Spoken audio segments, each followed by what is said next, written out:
we are shocked not only are the victims juveniles, but the murderers are juveniles as well. There are individuals out there viewing, and to include some of you media, that want to blame the one thing that has no ability or the capacity to commit the crime itself, and that's the gun. These individuals committed the crime. They deserve the full extent of the law. Now, we're here for two reasons. Because of a very extremely tragic incident that has occurred, but on the other side of the coin, a conclusion to that tragedy.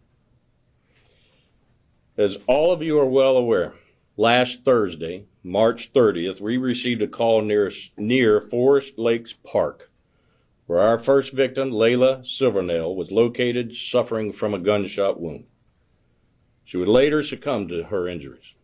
The following morning, we responded to a location about a half a mile away and located a second victim deceased on the side of the road from an apparent gunshot wound. Then on Saturday, April 1st, my deputies located Layla's car abandoned and partially submerged in a pond about 9 miles from the location where she was found. My investigators located the third victim inside of the car. And I'll go ahead and tell you, because you've been asking me for specific details. She was located in the trunk. Now, I want to clear up before we get into those details. Based on the interviews, digital evidence from her phone, she was there of her own free will. Now, I'm going to start off by thanking all of the entities. If there's ever a true example of law enforcement, communities coming together, and a almost perfect collaboration to come to a conclusion in a week on a triple homicide, is truly amazing. Those entities include the FBI, FDLE, U.S. Marshal's Office, and, in my opinion, probably the best state attorney in the state of Florida for the 5th Judicial Circuit, Bill Gladson's assistant state attorneys. OPD, my deputies, detectives, forensic professionals, and our citizens, who are truly amazing. Now, this one's going to come a shock to you. That includes you, the media. You helped us of getting information. My emotions right now are all over the place because I am so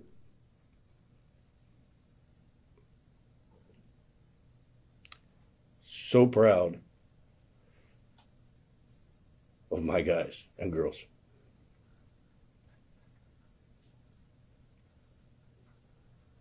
I didn't do a damn thing, but they stepped up to the plate. And yes, you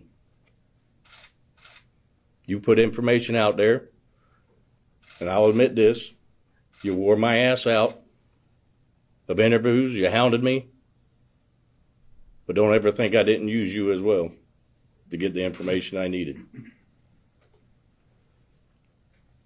Now, the investigators were able to determine that this group of juveniles were involved in committing burglaries and robberies, which they were referred to as a lick.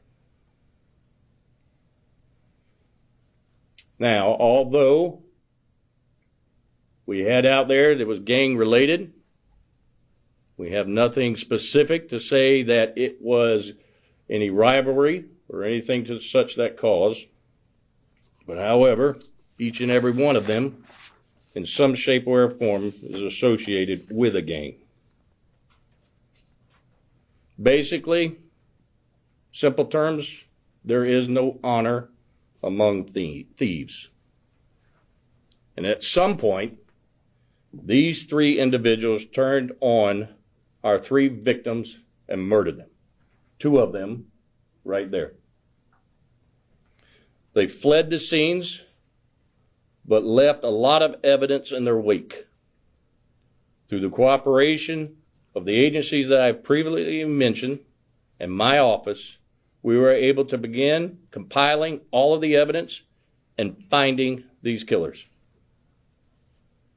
Now, we were shocked and saddened by the violence, as all of my citizens, because we are shocked not only are the victims juveniles, but the murderers are juveniles as well.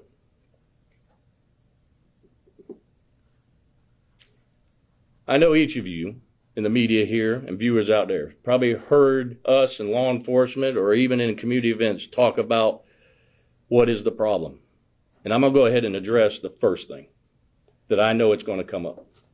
Because there are individuals out there viewing, and to include some of you media, that want to blame the one thing that has no ability or the capacity to commit the crime itself. And that's the gun. These individuals committed the crime. Now, what's the solution? I wish I could give you that answer, because this world would be a whole lot better. But the fact is, society fails it. We do not hold our juveniles accountable. We minimize their actions. And let me tell you why I say this. Last night, I had to stare into the eyes of 2 mothers. It's not their fault. Because what I saw last night was 2 mothers who are willing to give their sons everything, do everything for them, and give them their own lives. But just like you and I, no matter how much we teach them, because I am a father, I am a father, and I cannot fathom what they were going through.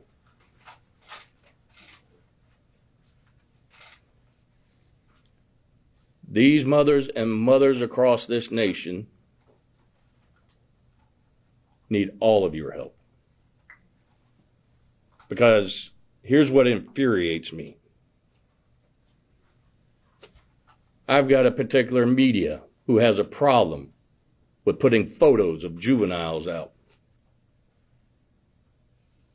Now, we do it what the law says we can do. Put these photos out. I put myself in the shoes of those mothers because I heard one of them say it. I wish I would have known what this one was doing and who they were, because my kid never would have hung out with them. And to think and believe to minimize any actions that is criminal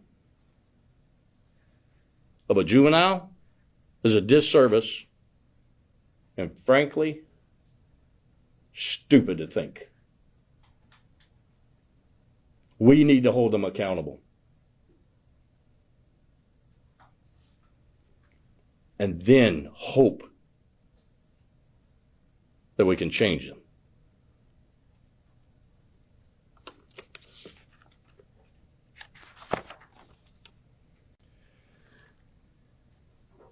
I'm not going to be able to give you everything because there is a third suspect that we were unable to locate last night.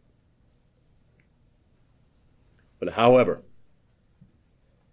you will receive, you may already have it, the probable cause affidavit that tells you the details of the events that occurred.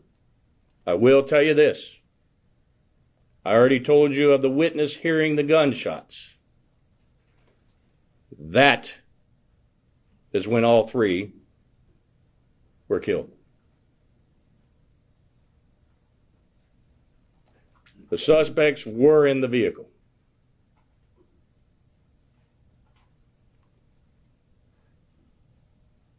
This individual, who is a juvenile also, is who we're looking for. Now, I'm talking to the viewers. Some of you know him, you know where he is, and you need to turn him in. Now, I will get him. I will find him, and justice will be completed.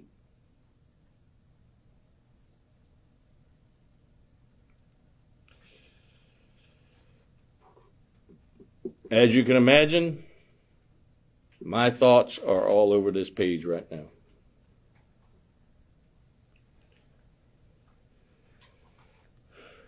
Fighting these type of crimes requires all of us to come together as a community. And Marion County stepped up to the plate. And we've been successful. Sheriff, you mentioned the gun. Do we know how the suspects got a hold of the weapon? Car burglaries. Yeah. Ain't that right? All the gun laws we got in place didn't prevent it, did it? Neither will any new ones. Because here's the fact. The bad guy is going to get a gun no matter what law you have put in place. These juveniles shouldn't even possess a handgun. But they did. And I'll go back to you. Add your question. A simple burglary, as some people will say, but I don't consider anything simple when it comes to a burglary.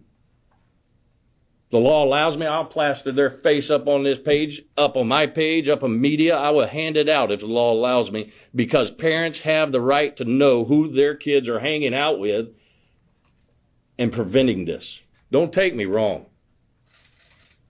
I might be hard on people, but I also have a heart. And I've already told you, I am a father. But here's the one thing my boys know. Growing up, the freaking barber had my permission to whip their asses. And not only that, when this stuff came up on TV, I pointed them. I said, you don't have to worry about the law coming after you. Full extent. Because they took a life. Are y'all comprehending that? They took a life without thought. They deserved the full extent of the law. The one subject on the previous photo, Rob Robinson, was in custody already at the juvenile detention facility.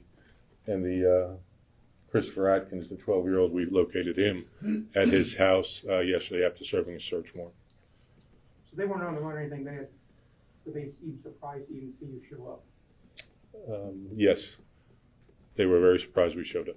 Are you able to make any statements as to what they said? I'll leave that to the sheriff. No, you'll get that eventually. We told you he was in DJJ. He was arrested by OPD the next morning after the murder. Remember I just talked about minimizing and holding students accountable? Our school districts, not just here, I'm not going to point out just mine, school districts across this state and across this nation need to quit minimizing the actions of their students. Hold them accountable. That's where the failure is.